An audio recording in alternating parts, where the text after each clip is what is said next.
Before viewing video lessons, it is important to read the textbook using the learning guide as your turn-by-turn directions. Then use the learning guide to take organized notes in your own words with examples and pictures. This is a continuation of Chapter 11, Personality. In this video, we'll be focusing on how culture can play a role in personality. So in a previous lesson, we looked at the 5-factor model of personality, and I talked about how this particular model was one that many psychologists agree to as being a good way to describe personality.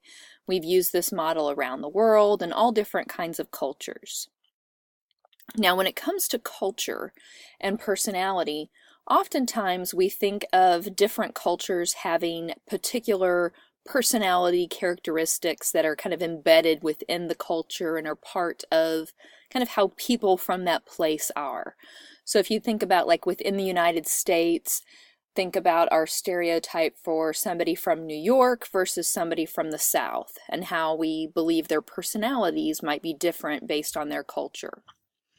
Well, if we look at this internationally, at our neighbors to the north in Canada, we have a particular view of what Canadians are like, and it turns out that that view is very similar to what Canadians actually view as their national character.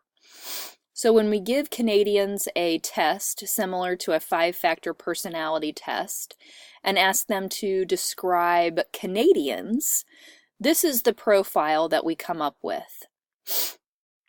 So as you can see, Canadians, and I think people in the US stereotype Canadians as this as well, believe that they are a highly agreeable people that are pretty open and conscientious, more extroverted than introverted, and not people who are kind of irritable, hostile, or worried. They're kind of calm and chill, even-tempered.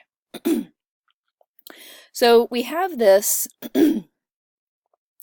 view of Canadians as what their culture may influence their personality, and Canadians also have this somewhat similar view. Now, when we actually test Canadians as individuals and aggregate that data together, what we find is that Canadians don't really look at all like our stereotype for them or even their own stereotype for themselves. Their actual character, their culture or personality, is pretty close to the United States. So in the United States, our scores are right around that 50 line, and so Canadians are similar. They are no more agreeable than we are. They're a little less open, a little less conscientiousness, but pretty much right where we're at.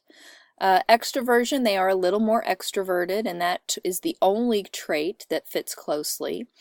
And it turns out Canadians are equally neurotic, so they have worries and concerns and irritability at times as well. So what we find is that culture tends not to have a big impact on personality. That doesn't mean it doesn't have any impact, but it certainly is not the driving force behind why people have the personality that they have. In the future lessons of this unit, we'll look at the different theories for how people get the personality that they have.